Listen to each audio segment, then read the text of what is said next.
The next person that I'm about to introduce is someone that has made a difference in the world. She has made a difference in our city, and she's made a difference in so many of our hearts. Wendy is an international coach, consultant, speaker, and author.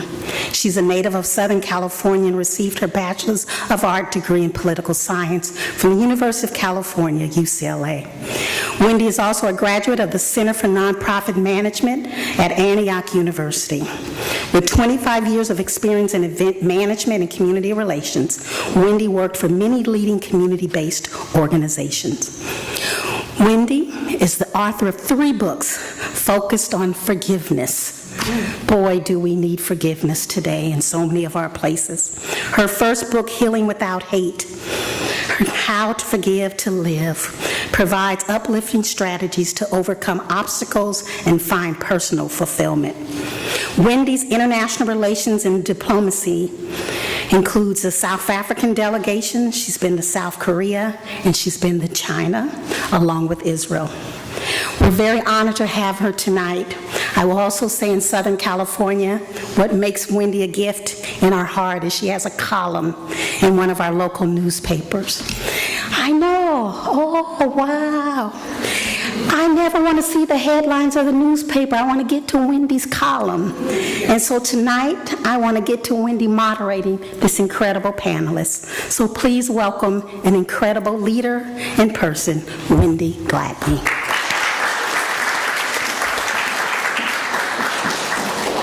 Good afternoon. Thank you, Sandra. That was she's just a lovely person, and I've known her for so many years, and so to actually share the stage with you today is such an honor. Thank you so much. Well, welcome. Is everybody having a wonderful time? Yes. It's been kind of a busy day. How many of you in the audience also joined us at the State Department earlier? Yeah, so we've had kind of a full day, but it's an amazing day and it's a wonderful day, and we're going to just keep it rolling until we end up in about 40 minutes.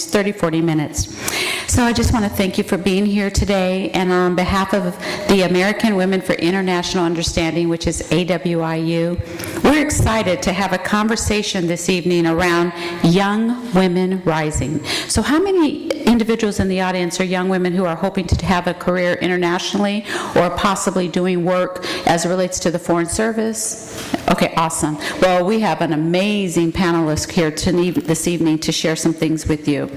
It's important now more than ever for us to have an understanding and to come together and to get to know each other better. Today, we hope to bring out the intersection of empowerment for women and girls around the world for equitable transformation. So, without further ado, I will begin to introduce our panelists. First, to my right, we have Swanee Hunt. She's an author of many publications and different entities that she's done. She's the founding director of Women and Public Policy Program for the Harvard Kennedy School and founder and chair Inclusive Security. Swanee Hunt founded and chairs Inclusive Security, a Washington-based nonprofit whose bold goal is to transform decision-making about war and peace through government consultation, research, leadership, development, and advocacy. Inclusive Security increases the participation of all stakeholders, particularly women, in preventing, resolving, and rebuilding after deadly conflicts. I'm only going to share briefly about each of our panelists, but I do know that shortly after our event, we will have more information up on our AWIU website, which is awiu.org, so make a note, and then that way you'll be able to also learn more about each of these distinguished panelists. Secondly, we have Dr. Louise Shelley.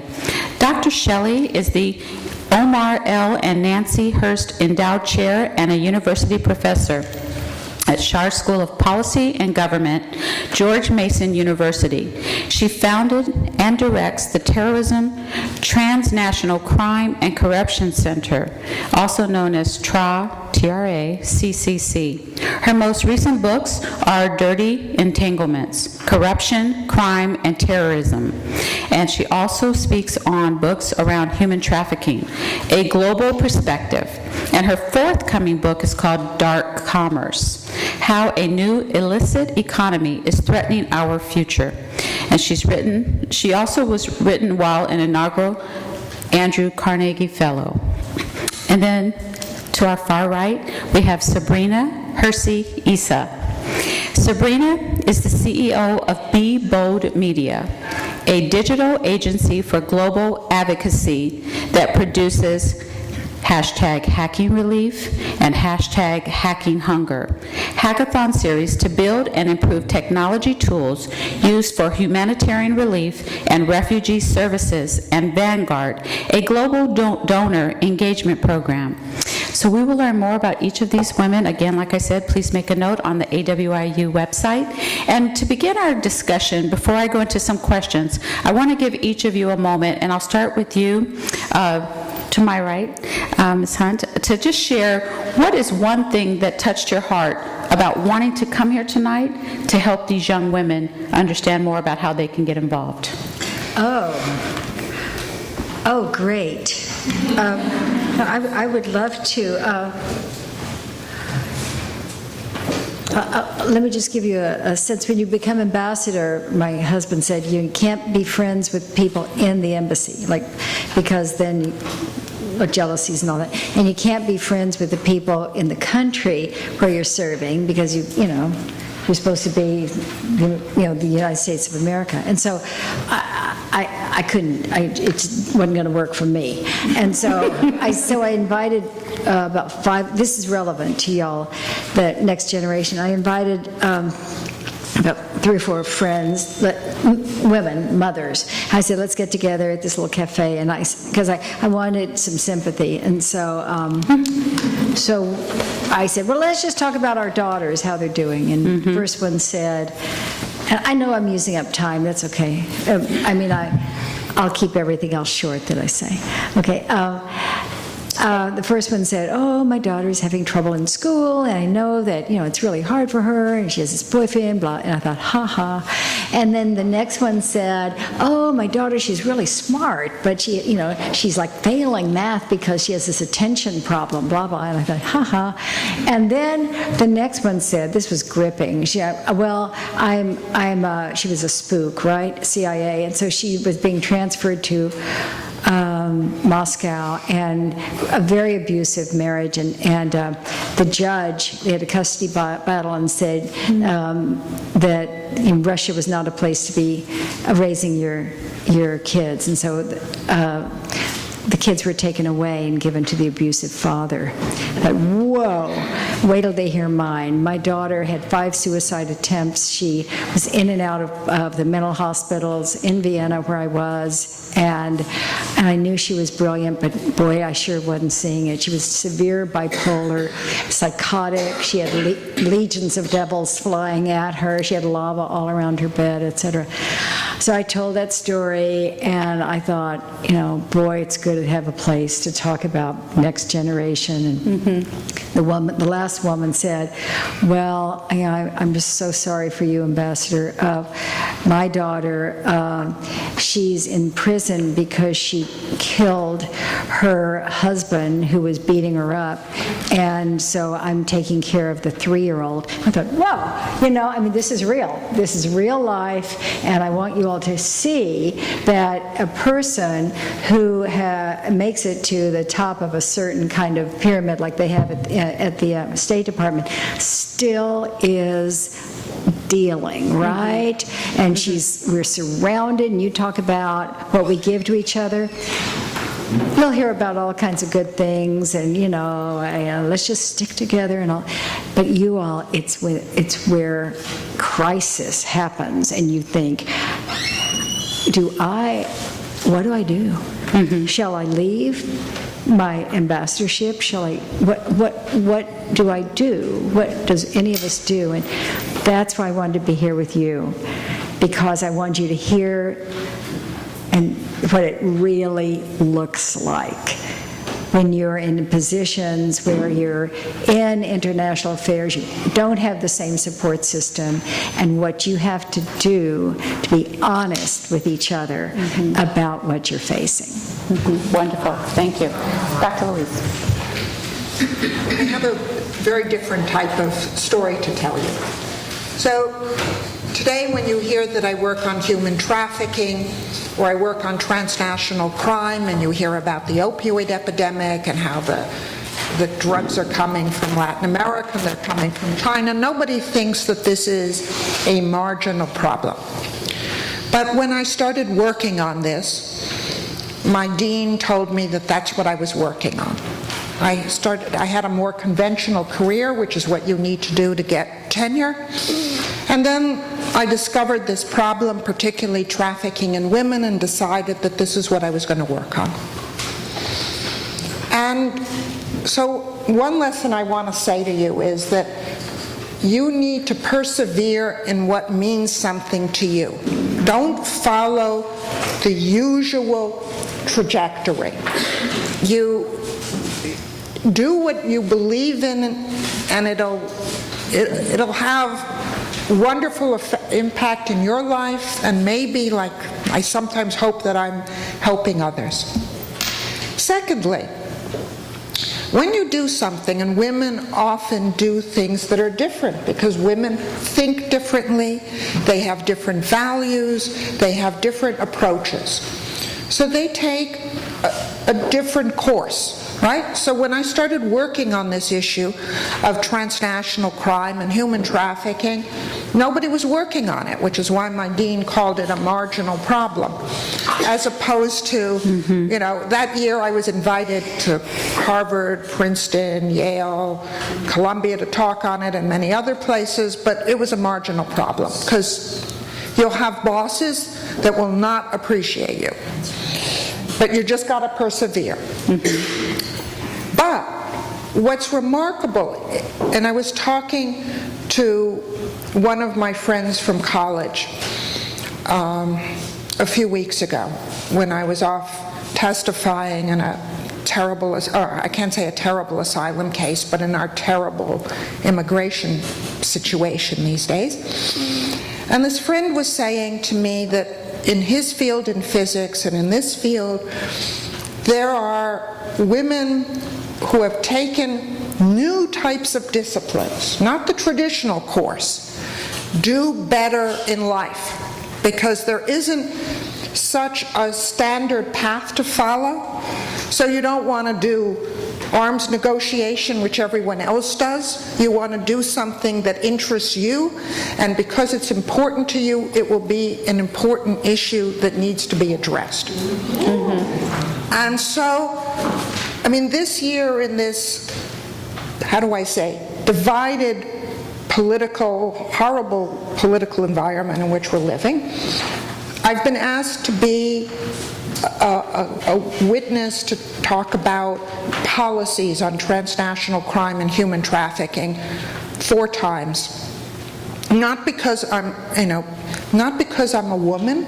It's not like they need a woman witness. It may help.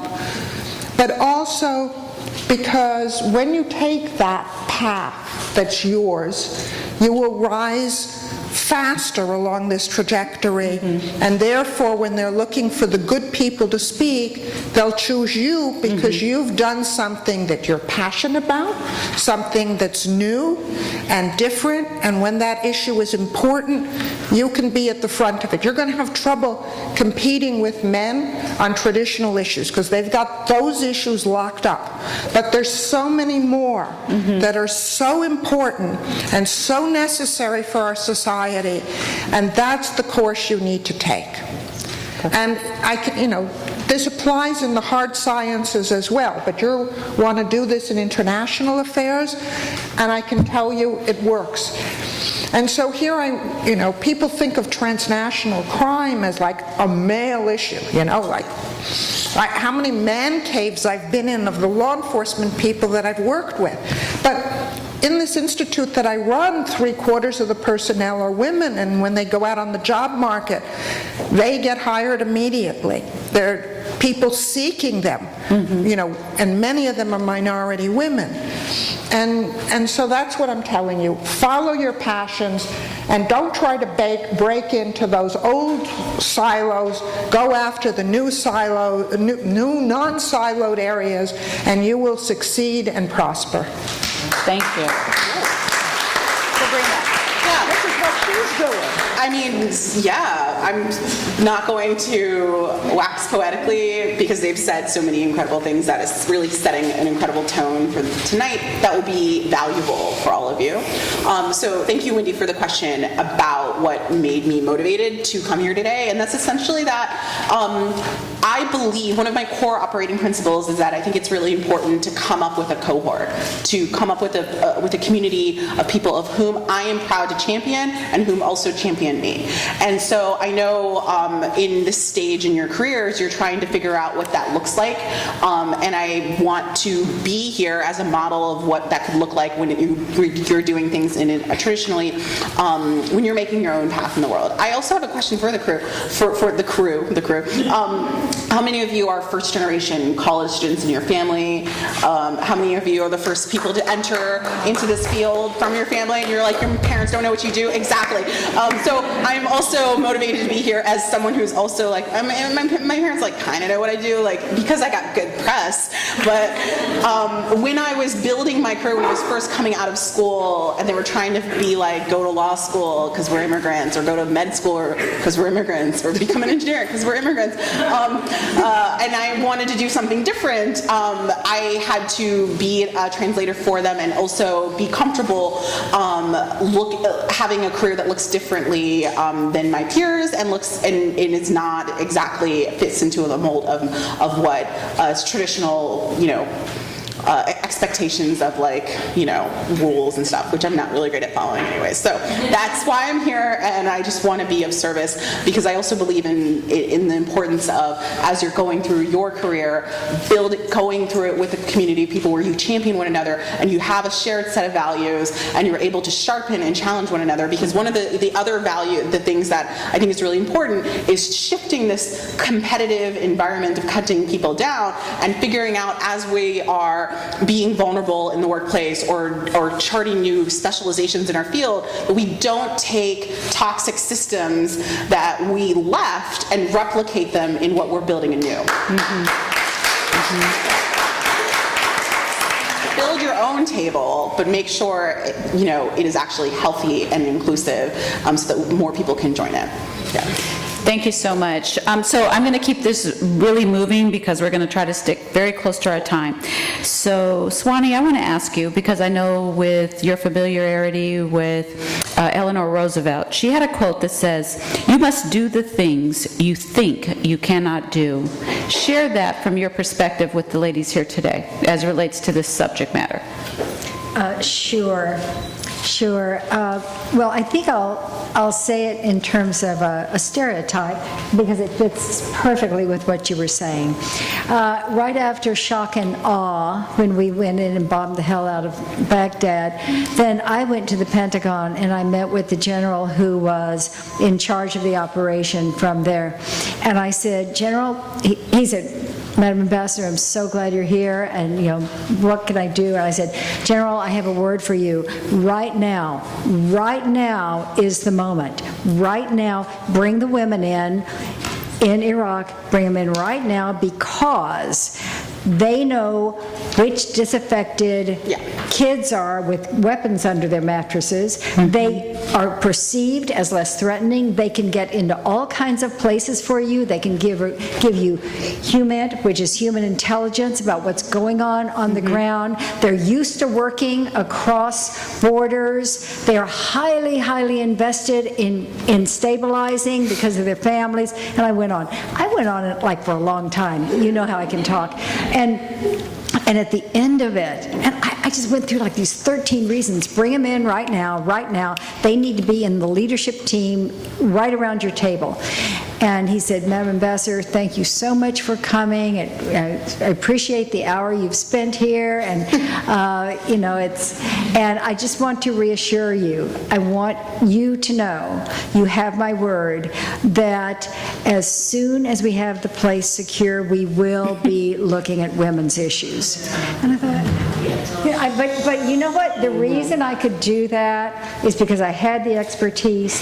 He couldn't take it in, right? But I still had to go it's more than knocking on a door when you're an ambassador. You just say, I'm coming, and they say, oh, yes, and here's the time, and I just have to force my way in over and over and over and look for that person who gets it, right? And also understand that the person, like this good-hearted general, the fact that he didn't get it doesn't mean that it isn't going on, working on him, being talking to his daughter at the dinner table, this weird woman, et cetera.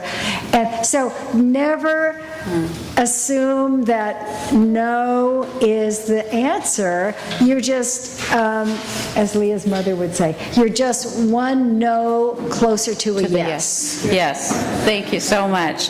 So, Dr. Louise, let me ask you, what are some of the ways that you are currently seeking to prepare and empower young women to serve in career opportunities, whether it's here locally or internationally?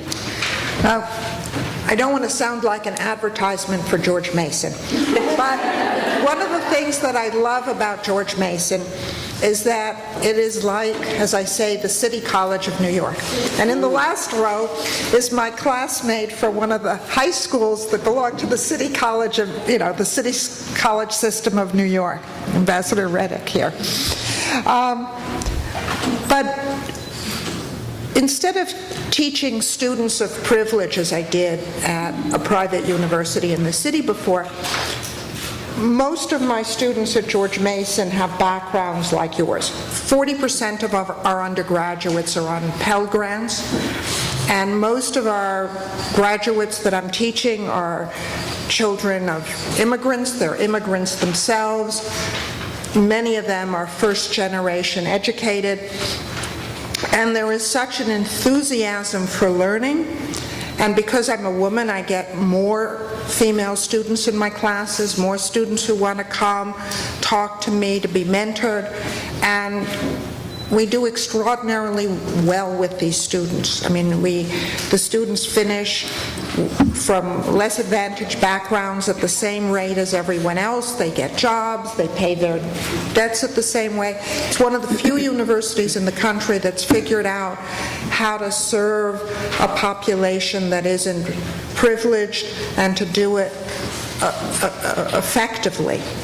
And that's something that I really appreciate in this stage of my life, when I don't have that many more years to teach, and they're all around all the time with me, and they're preparing and learning, and they go off in the world and do remarkable things. Wonderful, thank you. So Sabrina, we are seeing people more and more than ever becoming involved with wanting to be a global citizen. With technology, with all the things that are happening in the world today, it's making the world a lot smaller. What's one bit of advice that you can tell this audience, especially the young women rising, on how they can capture that to make a difference? Yeah, absolutely.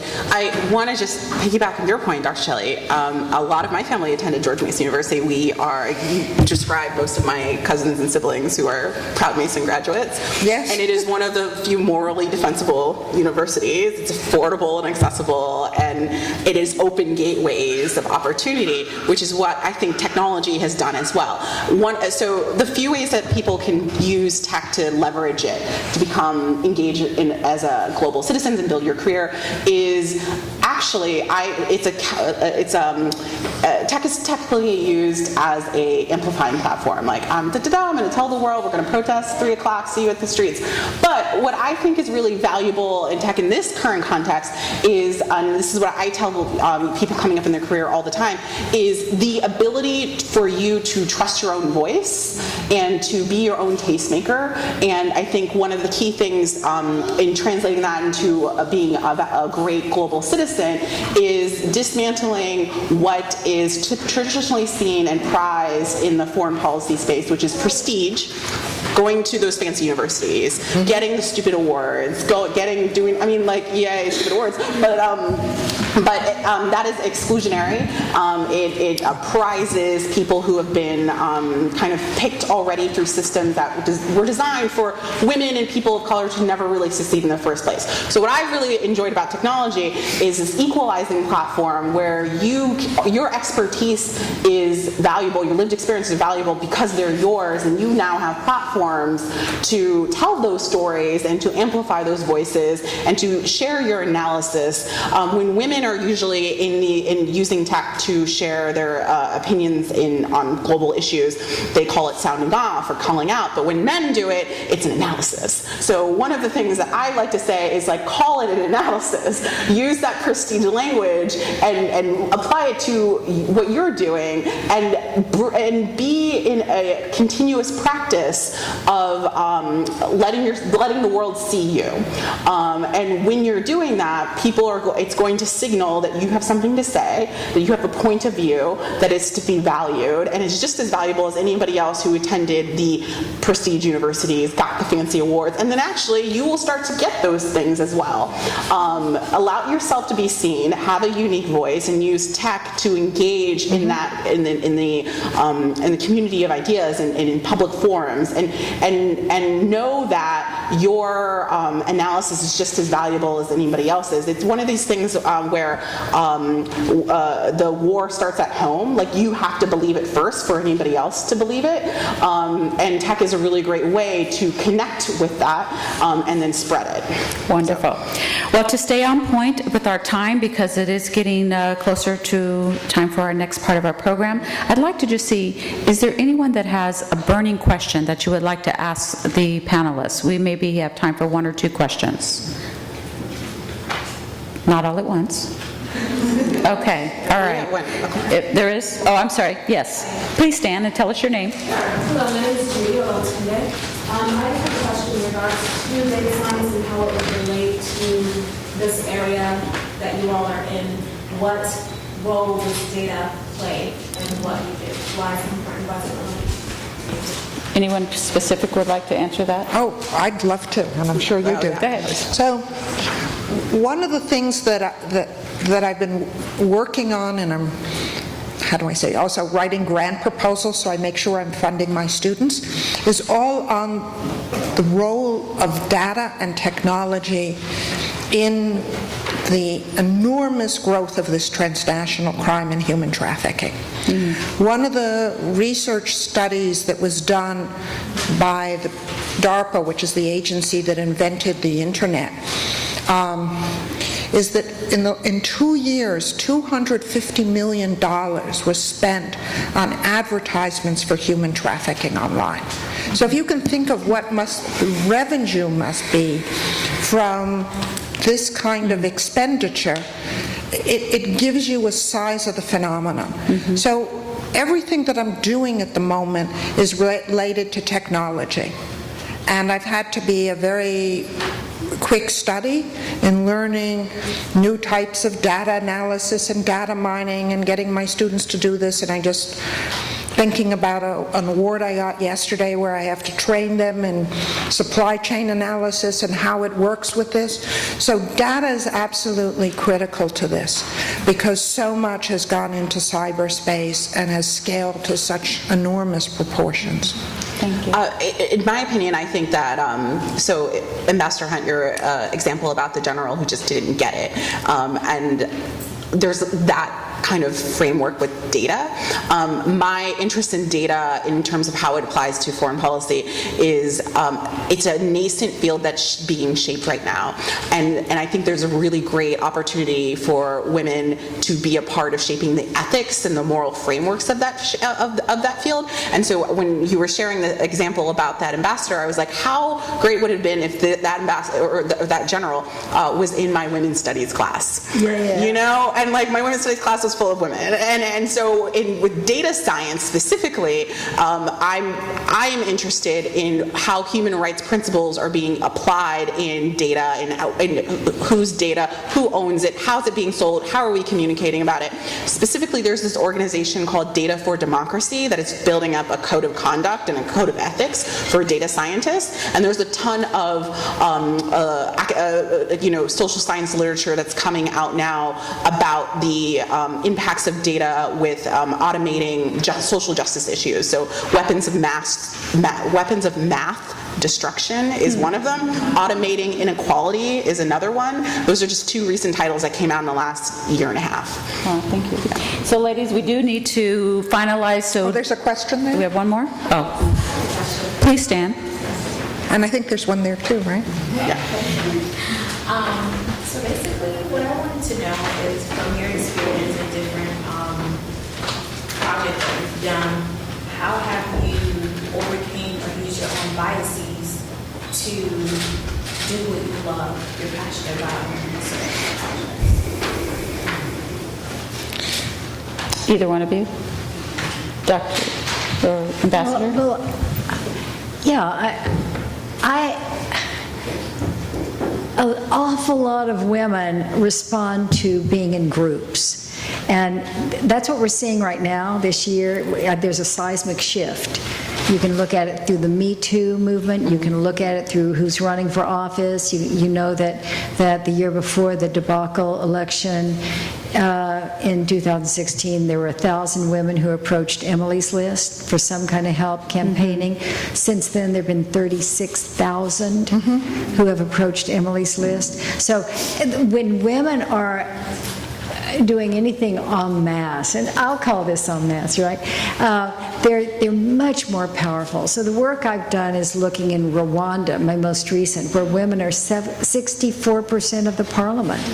And they did that with a huge push up from the bottom, from the grassroots.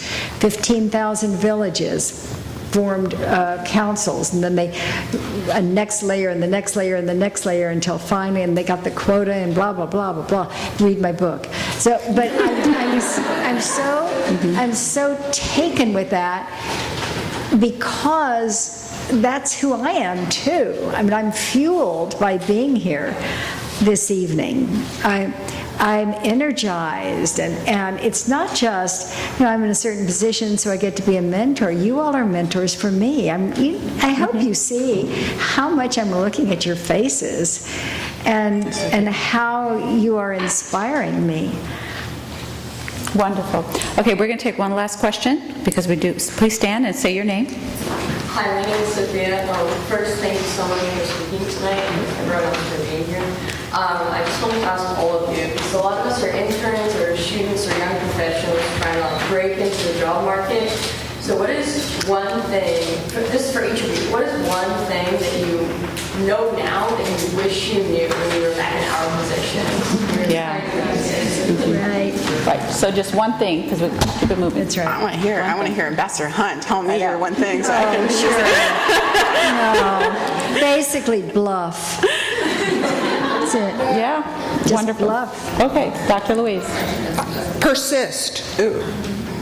Don't take no for an answer. And if someone tells you that what you're doing is marginal, you just keep doing it, and that's their problem, not yours. 2, save money, invest in therapy. Okay. Wonderful. Thank you so much. So as we close out this section, I just want to highlight real quick. So Ambassador, you told us that no matter what, everybody deals with life. And so to remember that. Dr. Louise, you talked about making sure that we persevere. And then Sabrina, you talked about cohort, community, and champion. And at the end, we had keywords: bluff, persist, save money, and invest in therapy. So thank you so much, ladies, for your wisdom. And at this time, I'll turn it back over to our MC.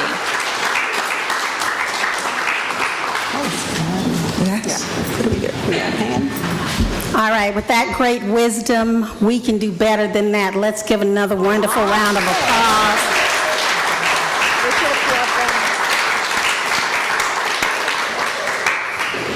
Lots to chew on, lots to think about, and to have that kind of wisdom and women willing to